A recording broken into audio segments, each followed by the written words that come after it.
Ok guys, je vous retrouve aujourd'hui dans cette nouvelle vidéo avec mon gilet très mamie, très daronne qui va chercher ses enfants à la sortie des cours. Je l'adore, voilà, ma mère m'a donné plein de ses gilet et j'aime trop ça. Voilà, bref, j'en voulais depuis longtemps mais vous connaissez, on n'achète pas ici parce qu'on est pauvre et qu'on soutient pas la fast fashion, et je trouvais pas ce genre de truc en fripe, et là ma mère s'est séparée des siens, donc je suis très contente. Bref, ce n'était pas le sujet de la vidéo. On se retrouve pour que je fasse un petit guide de ce que je vous conseille de faire et ce que je vous conseille de pas faire, et mes petites astuces, mes petits conseils, tout ça pour Hambourg et Cologne. Je suis revenue il y a 2 jours. Cette vidéo sort, ça fera 1 semaine que je suis revenue. Voilà, je me suis dit que j'allais vous partager un petit peu tout ce que je vous conseille de faire dans ces 2 villes. Si vous comptez y aller bientôt, cette vidéo est pour vous. On n'a pas pu tout faire, enfin les trucs qui viennent comme ça, c'est qu'à Hambourg on voulait faire l'ancien tunnel sous l'Elbe, mais il était fermé parce qu'il y a travaux. Donc je vous conseille de vérifier les horaires pour toute façon, vérifier que tout n'est pas en travaux ou quoi, parce que c'est toujours plus chouette d'aller voir quelque chose qui n'est pas fermé ou qui n'est pas en travaux et qui du coup est visible. Genre à Cologne on n'a pas fait le musée du chocolat, on aurait pu hein, vu le temps qu'on a perdu dans cette ville, mais on va y revenir plus tard. On l'a pas fait parce que on avait un peu, enfin, c'était dit flemme de payer 12 € pour ça et tout. Au final on aurait peut-être dû. Je vais faire par section, donc transport, logement, bouffe, acti et genre trucs à voir dans les villes, et après petites astuces en plus qui seront disséminées un peu partout. Pour se rendre à chaque fois dans les villes, on a pris le train.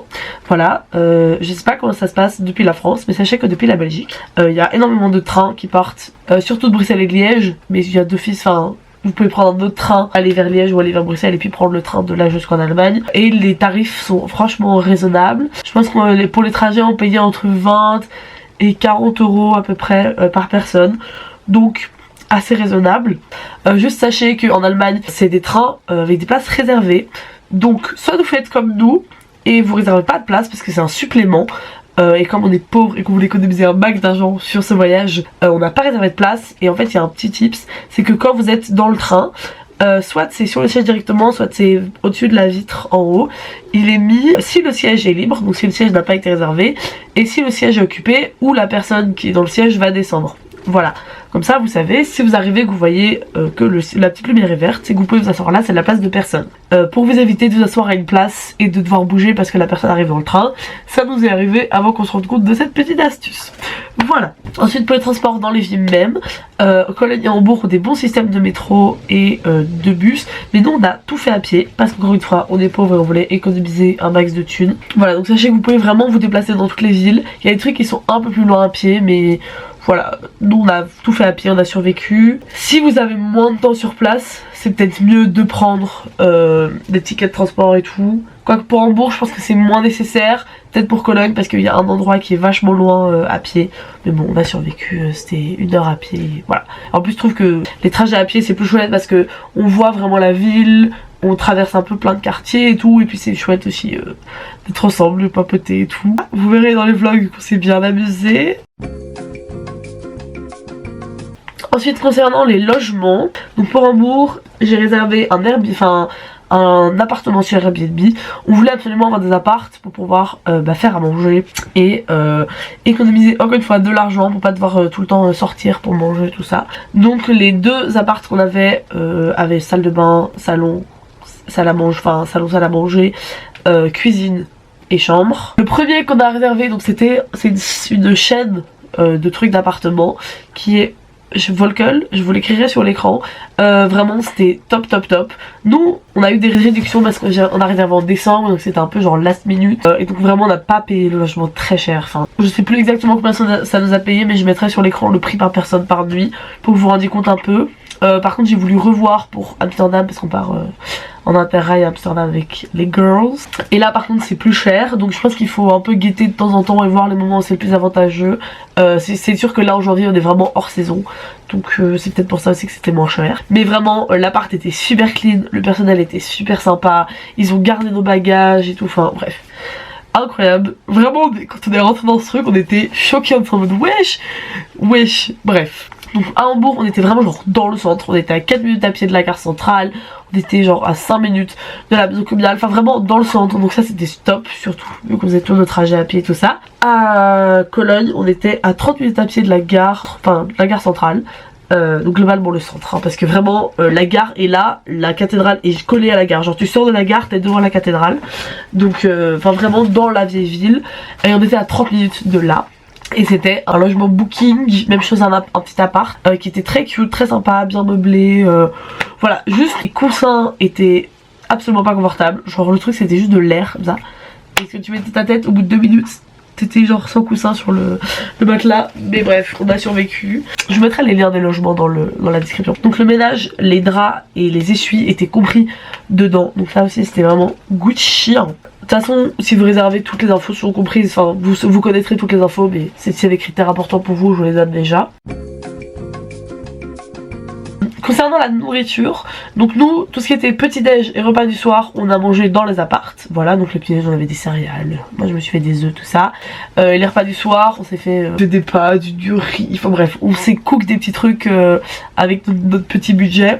Les supermarchés sont globalement très bien fournis, les prix c'est la même chose qu'en Belgique et en France aussi, enfin je connais pas trop les prix de la nourriture en France. Et je pense que c'est à peu près les mêmes gammes de prix quoi. C'est pas bon marché, genre c'est pas comme si on allait en Macédoine, mais c'est pas super cher comme au Canada.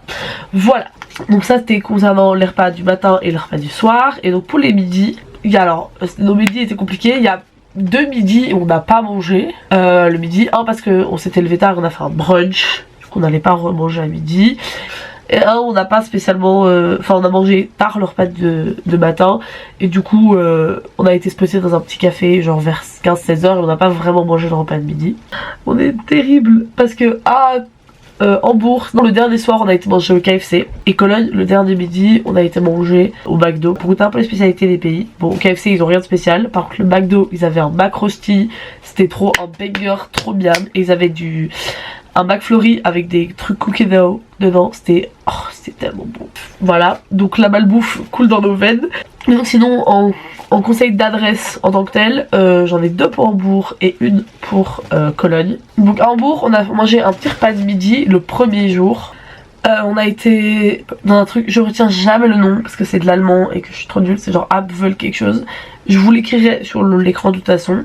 C'est un petit resto genre café comme ça qui sert leur spécialité, genre le truc pour lequel ils sont connus, genre c'est une patate qui a été cuite, je ne sais pas comment, je pense qu'ils la cuisent à l'eau et puis un peu au four parce que genre la peau est toute croustillante, toute dure et l'intérieur est bien cuit comme ça, un peu genre purée qui s'écrase, c'est trop bien. Bref, et donc t'as une énorme patate comme ça avec plein de garnitures dessus. Donc moi j'ai pris par exemple César, j'avais des croutons, de la sauce César, des tomates, du parmesan, voilà. Célian il a pris un truc à l'avocat je pense, Roman il y avait genre des nachos et tout, enfin voilà. C'est hyper bon, ils ont plein de trucs différents, ça coûte 12 balles et t'as vraiment une énorme portion, genre nous ça nous a calé. Donc ça c'était ma première adresse, donc vraiment rapport qualité, quantité prix, banger. Il faut aussi des salades aussi je pense, et je suis plus sûre, je pense qu'il y avait genre des pâtisseries, des trucs comme ça. L'intérieur était hyper cosy et tout, juste on s'est mis dans le corridor dans la porte. Voilà, et niveau emplacement, c'est vraiment bien parce que c'est près de la Chile House et genre c'est un peu dans un quartier qui a visité à Hambourg. Ensuite, on a été se poser dans un petit café comme je vous ai dit. C'est une chaîne de café, c'est un peu genre Starbucks, mais c'est pas Starbucks parce qu'ils sont pas problématiques, mais c'est genre même chose, des petites pâtisseries, des boissons chaudes, trop bien. Vraiment leur chai latte, je suis pas remise, comment c'était trop bon. C'est Espresso House, je pense qu'il n'y en a pas en Belgique, mais c'est une marque plus scandinave. Donc si vous y allez, n'hésitez pas, c'est vraiment trop banger. Même chose, on était grave cosy et tout, on est resté 3 heures dedans, enfin. Et l'adresse que je vous conseille à Cologne, c'est le Café Curious. Alors il est un peu plus loin du centre de la ville, genre vraiment beaucoup plus loin. Mais le quartier autour est sympa, il y a des petites vieilles maisons qui sont sympas. Et c'est à mi-chemin entre la vieille ville et le zoo et le jardin botanique. Donc voilà, si vous faites le chemin entre les deux, vous pouvez vous dire vous visitez le matin la vieille ville, puis vous allez manger là, et après, enfin voilà, c'est une idée, vous allez manger là, et après vous allez visiter le jardin botanique. Le zoo, on visite pas ça ici. Si c'est dans vos valeurs, faites-vous plaisir, il est réputé à skip, donc voilà. Voilà, donc le Café Curious, c'est un petit truc cosy, même chose, ça fait des boissons chaudes et des petits gâteaux, tout ça, des petites pâtisseries, et aussi des repas de midi, des panini et d'autres trucs. Moi j'ai pris un ragoût, Roman elle a pris une soupe, Céline il a pris un petit panini. Voilà, c'était très bon, pas très cher, enfin bon, mon repas était genre à 9,90, les leurs c'était 6 € quelque chose, donc voilà. bon rapport qualité-prix, quantité aussi, j'étais bien calée après mon ragoût. Ça c'était pour mes petites adresses bouffe. Maintenant, petite liste des trucs que je vous conseille de visiter dans chaque ville. Nous commençons par Hambourg. C'est globalement des trucs que vous allez retrouver quand vous faites vos recherches sur Hambourg, mais voilà, je vous les donne comme ça, vous avez toutes les infos dans une vidéo. Donc on a marché tout le long du Ulster Lake, on a fait un peu ce quartier là. C'est un peu genre le Louise, un peu le quartier chicos de Hambourg, mais c'est très beau, les maisons sont vraiment très belles, et même les magasins et tout, les devantures, ça claque, vous voyez.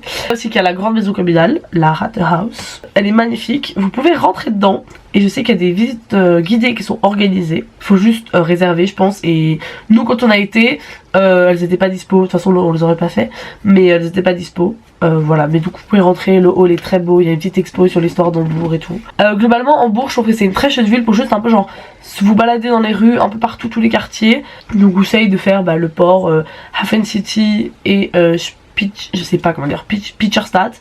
Ce sera écrit parce que vraiment mon allemand, MDR je n'ai pas de niveau en allemand, c'est simple, arrêtons-nous là. Spitcherstadt c'est l'ancien quartier industriel où il y a toujours des bureaux et tout, et c'est vraiment trop beau, tout en briques rouges dans les canaux comme ça. C'est vraiment un chouette quartier où vous baladez je trouve. Et même globalement je trouve que Hambourg c'est une ville où qu'importe où tu marches tu trouveras un truc beau, et il y a des beaux bâtiments, voilà, des trucs. Donc on a fait Spitcherstadt et puis on a été jusqu'au Philharmonique de Hambourg, qui est dans le coin du port et tout. Vous pouvez rentrer dedans, c'est gratuit, et honnêtement je vous conseille, si vous pouvez et si vous prévoyez votre voyage à l'avance, de réserver pour aller voir un concert dedans, parce que les salles ont l'air magnifiques, l'acoustique a l'air incroyable. Nous on l'a pas fait parce que on a un peu prévu ce qu'on voulait faire en dernière minute. Voilà, je conseille, et même vous rentrez dedans, c'est toujours gratuit, c'est sympa, il y a une petite tablette interactive, il y a une chouette vue sur Hambourg. Donc si vous longez l'Elbe, il y a le tunnel sous l'Elbe, c'est un ancien tunnel avec des mosaïques et tout. Nous on l'a pas pu le faire parce qu'il était fermé comme j'ai dit au début, mais ça a vraiment l'air sympa à faire aussi. Après t'arrives dans le port industriel, si c'est votre délire allez-y, nous c'était pas spécialement notre délire, et puis de toute façon on pouvait pas y aller. Entre Saint-Pauli et le quartier Spitcherstadt, il y a genre la Chile House et des petits trucs comme ça à visiter. Ce que je vous conseille aussi évidemment de faire, c'est le Miniature Wonderland. C'est un peu genre mini Europe. Si vous n'êtes pas belge, vous avez probablement pas la rêve de mini Europe. C'est genre ils recréent le monde en miniature. Ils ont fait Hambourg, il y a une partie des États-Unis, il y a la Suisse, il y a une partie de l'Amérique du Sud. Voilà, il y a plein d'endroits. C'est énorme en fait à visiter, et ils sont en train de rajouter des trucs et des trucs. Voilà, et c'est vraiment impressionnant parce que les détails sont magnifiques, et les trains, et puis il y a genre la nuit, donc t'as tout qui est débité et tout. Enfin voilà, vous pouvez facilement, nous on a passé 3 heures dedans je pense, vous pouvez facilement y passer du temps, et bref c'est vraiment genre impressionnant. Il y a Saint-Pauli qui est plus le quartier de la nuit. Il y a franchement des chouettes, il y a genre des murs avec des tags et des stickers, des trucs comme ça qui sont assez cool à voir, moi c'est mon type de truc. Saint-Pauli, le cœur même de Saint-Pauli, c'est quartier nocturne, donc il y a beaucoup de sex shops et des trucs comme ça. Je préviens, âme sensible s'abstenir. Et je sais que c'est un quartier important dans l'histoire des Beatles, donc il y a des tours guidés sur l'histoire des Beatles à Hambourg qui sont organisés, si ça vous intéresse, voilà. Donc il y a les quartiers de, je sais pas prononcer ça, mais Schanzeviertel et Carolineviertel qui sont chouettes à faire parce qu'il y a plein de petits parcs, et c'est les quartiers comme je disais un peu artsy tout ça. D'ailleurs en parlant de parc, il y a le Planten and Blumen qui est bien à faire, surtout du coup pas quand on a été, surtout printemps-été, parce qu'il y a un jardin japonais tout ça, et de toute façon les parcs c'est plus chouette à faire quand il y a un peu les fleurs tout ça quoi. Donc ça c'était pour ce que je vous conseillais de faire à Hambourg.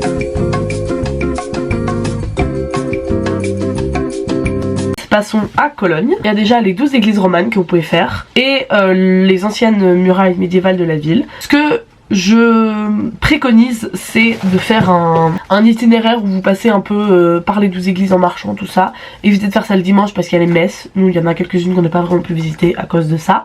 Je sais que ce qui est très chouette à faire à Cologne aussi, c'est la période du carnaval et les Oktoberfest. Voilà. Je vous dis, nous on n'a pas été pendant ces périodes là. Enfin on a vu les répètes du carnaval.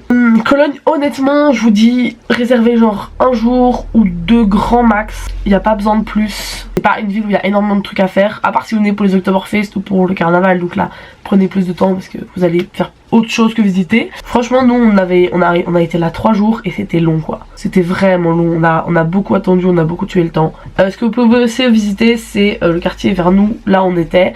Donc c'est un peu genre port de plaisance, tout ça, il y a des chouettes bâtiments à voir.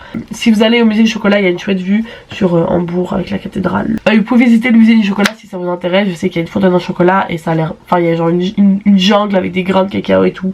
Ça avait l'air franchement sympa, mais bon on l'a pas fait comme j'ai dit. On a aussi été voir le stade de hockey et l'autre gare, enfin un peu tout ce quartier là. En gros, dans l'Airbnb où on était, il y avait des fascicules, des up and off. Là. Les bus à double étage, vous pouvez rentrer dedans et genre ça fait le tour de la ville et vous descendez comme vous voulez. Vous pouvez remonter dans le suivant tant que vous avez votre ticket, bref.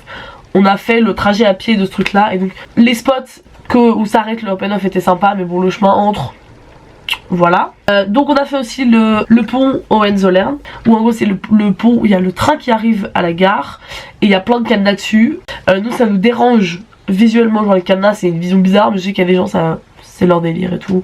Et puis c'est quand même une attraction de la ville à faire. Ce qui était conseillé de faire aussi c'est le Rhine Park, donc c'est un grand parc où il y a genre des thermes, il y a un mémorial, enfin voilà. Il y a un théâtre, il y a plein de trucs à faire, ça a l'air sympa. Quartier de Agnès Virtol aussi il est chouette, enfin il y a plein de petites maisons sympathiques à voir et tout, ça fait un peu penser à Bruxelles je trouve. Enfin Cologne m'a vraiment fait penser à Bruxelles. Il y a un parc qui est très chouette qu'on a fait un peu aussi, le Flora Park genre. C'est un jardin botanique, même chose, nous quand on a été c'était en hiver donc un peu mort, mais allez-y au printemps, ça doit être vraiment hyper beau à voir. Et puis évidemment on a fait la vieille ville, donc même chose la vieille ville, je vous conseille de flâner un peu dans les petites rues, quartier de Altermarkt et tout, ça me fait vraiment beaucoup penser à Bruxelles et à Bruges comme ville. Et il y a évidemment la pièce maîtresse à visiter, le Dôme, la cathédrale de Cologne, qui est majestueuse, vraiment. Cette cathédrale m'a impressionné, la hauteur de ce truc, la grandeur, enfin bref. Visitez-la, c'est gratuit. Évitez le dimanche parce qu'il y a les messes et évitez le week-end parce qu'il y a beaucoup de monde. Les gens ont très peu de respect. Voilà, vous pouvez visiter la crypte aussi gratuitement. Et le trésor et la vue sont payants, mais ils sont visitables. Je pense avoir fait le tour du Cologne.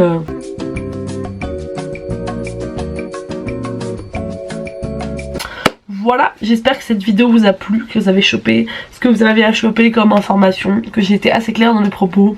Ça honnêtement j'en doute, mais bon, on ne sait jamais. Juste ici, vous pouvez vous abonner à ma petite personne et là vous pouvez regarder une autre de mes vidéos. Et moi je vous dis à la semaine prochaine pour la partie 1 du vlog du voyage dont je viens de vous parler. Bisous! Strawberry fields forever. Petit indice sur le vlog et tout.